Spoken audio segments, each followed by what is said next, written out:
Dipersembahkan oleh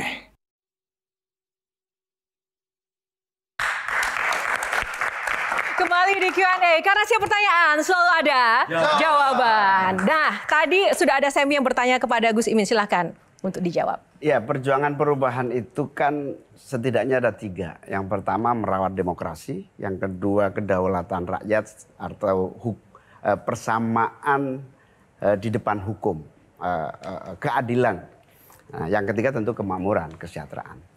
Nah, perubahan ini harus terus diperjuangkan dan memang tentu saja banyak yang kecewa ketika saya bergabung di koalisi pemerintahan baru ini. Bukan hanya orang lain, istri dan anak saya itu keras sekali supaya kita tidak tetap menjadi kritis di dalam jalur perubahan. Tapi kita menyadari penuh bahwa partai ini tidak berjalan sendiri. Partai ini ada di dalam sistem.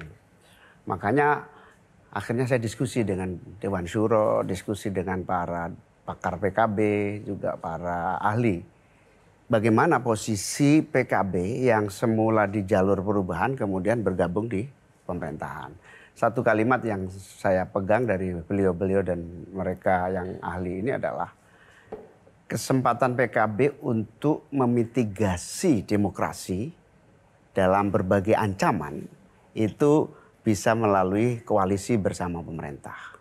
Sementara jalan mitigasi di luar pemerintah itu masih banyak yang lain yang bisa melakukan. Karena itu perjuangan perubahan itu dalam konteks pemerintahan adalah apabila sudah mentok di dalam jalur demokrasi formal, maka perjuangan di luar parlemen atau di luar jalur pemerintahan. Karena apa? Perjuangan demokrasi itu memang ada parlementer dan non-parlementer. Bagi Indonesia hari ini hampir mustahil ada oposisi. Mustahil. Kenapa? Perangkat hukum yang ada sama sekali tidak memberi ruang. Kenapa perangkat hukum itu bisa kemudian tidak cukup memberi ruang bagi demokrasi? Partai tidak mendapatkan tempat yang memadai di negara ini. Siapa yang harusnya memperkuat perangkat hukum itu? Jadi menurut saya Anda jangan coba-coba jadi pengurus partai kalau nggak tahan. Karena partai ini betul-betul tidak mendapatkan tempat, hanya mendapatkan ruang sebagian saja dari proses pemerintahan. Mungkin gini ya, yang disebut nggak ada ruang itu mungkin bisnisnya dimatikan kalau oposisi atau nggak dapat jatah ini tambang atau apa, atau mungkin sehingga padahal kan harus ngidupin partai atau ya, gitu. Misalnya sederhana, undang-undang pembagian pimpinan DPR, pembagian pimpinan komisi di pusat maupun di daerah. Begitu Anda oposisi, maka Anda tidak akan mendapatkan satupun. Nah, artinya sebenarnya ya masalah tentang perangkat hukum dan hukum kita itu lemah dong, bisa dibilang seperti itu. Cuma itu juga, Jo. Dan reward dari rakyat nggak ada buat oposisi. Nah, bicara gini, kalau reward dari rakyat itu besar untuk oposisi, harusnya PKS menang pemilu kemarin. Tapi kan enggak. Nah, bicara soal rakyat, oke, mungkin tidak ada reward dari rakyat, tapi kemarin kita melihat bersama-sama bahwa semangat rakyat untuk juga peduli dengan demokrasi kita juga besar. Dan salah satunya juga dilakukan dan disuarakan oleh sang putri Caimin sendiri. Kita akan lihat kemarin sempat viral Gus Imin.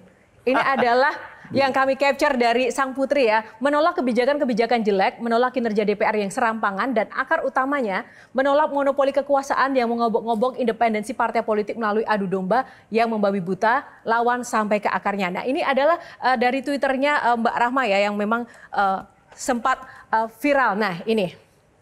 Bayangin anaknya jurnalis turun ke lapangan langsung kritik pemerintah, bapaknya satu kubu di pemerintah, sakit banget pasti. Sakit nggak Gus Imin? Nah, terus ini Mbak Rama bilang, iya tapi aku bisa memahami beban dan alasan kenapa ayahku harus melakukan apa yang ia lakukan. Aku masyarakat sipil biasa, jadi turun adalah caraku melawan dan membantu ayahku.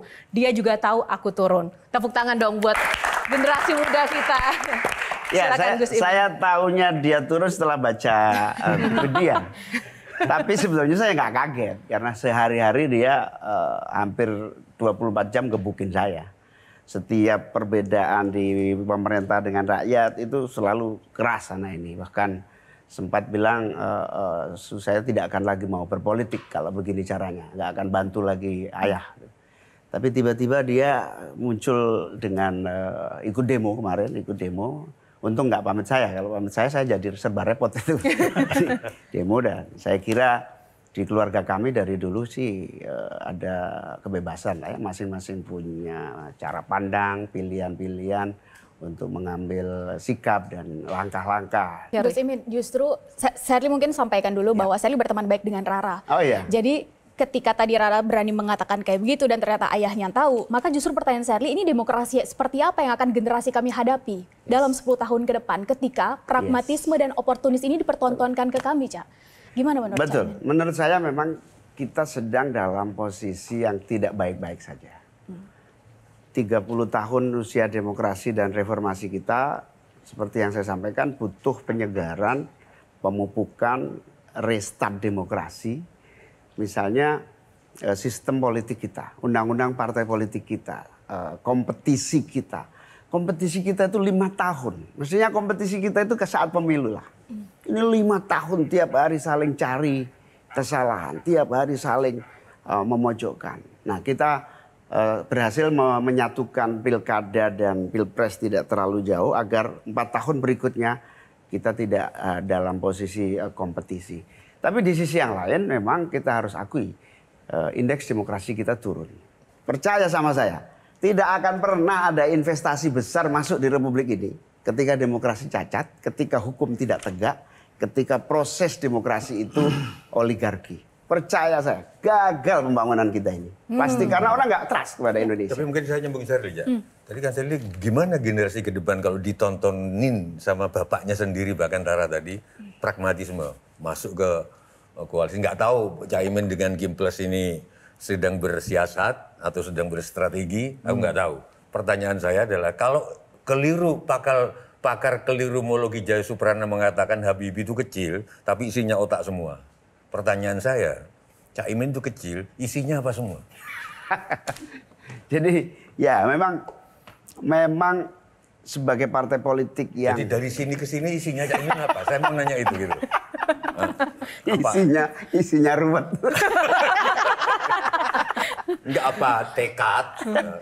Ya, apa? Yang paling penting dijaga di sini adalah niat. Niat itu agar kita di NU itu ada kaidah. Apa yang tidak bisa kamu raih semuanya, setidaknya jangan kamu tinggalkan semuanya. Tepuk tangan Gus Imin. Terima kasih. Kita akan lanjut dulu ke box selanjutnya. Pilih box nomor berapa Gus Imin? 5. 5. Kita buka box nomor 5.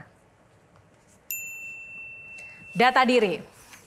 Baik, tepuk tangan untuk Gus Imin, sosok yang berani dan kita kenal sosok yang kadang tuh ceplas-ceplos, belak-belakan, spontan dan bahkan kontroversi yang bikin kita baca dan mendengar tuh justru deg-degan sendiri Gus Imin ya. Nah, kemarin juga ada yang menarik juga dari statement Gus Imin mengucapkan kata-kata terima kasih kepada Raja Bali. Ini kan kayaknya kita nggak asing ya mendengar kata raja yang kayaknya lagi ngetren. Ini negara Indonesia ini kayaknya kok jadi kerajaan, republik atau gimana? Kenapa itu maksudnya Raja Bali? Ya, ada Raja Jawa temennya Raja Jawa atau gimana? Ya, semua raja sama. Tapi ada yang raja yang kebetulan baik hati, Raja Bali sama saya. Yang nggak baik hati berarti Raja mana Gus Imin? Saya nggak tahu. Baik. Ini kan boxnya nih tentang profil nih ya. Gini, Caimin itu, Gus Imin ini kalau pidato saya perhatikan ya, makin panjang, makin santai bawaannya. Nah justru keluar tuh jokes-jokesnya ala NU tuh. Bercandaan-bercandaannya menurut saya tuh, oh ini nih aslinya Gus Imin nih. Aslinya Gus, memang sedang bercanda atau serius sih sebetulnya. Karena kalau dilihat dari pidato-pidato tuh, awal-awal serius tuh. Nanti ujung-ujung tuh bisa bercanda-bercanda terus bahkan marah kayak kemarin kan tiba-tiba pangacot tiba-tiba teriak-teriak begitu tuh. Itu kan saya yakin nggak ada tuh di teksnya tuh. Atau misalnya komentar, wah ini gawat ini makin ngetop ini. Nah gitu loh. Nah hal-hal kayak gitu yang menurut saya ini tuh Caimin tuh aslinya memang suka bercanda atau serius atau tergantung permintaan sutradara. Oke, baik, pertanyaan sangat menarik dan pertanyaan kita semua, namun jangan dijawab dulu karena setiap pertanyaan ada jawaban, tapi sesaat lagi hanya di Q&A, kita jeda dulu.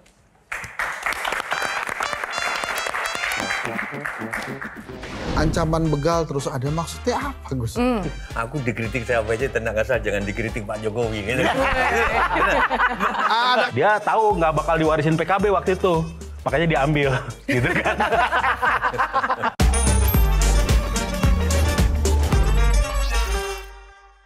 Jelajahi cara baru mendapatkan informasi. Download Metro TV Extend sekarang.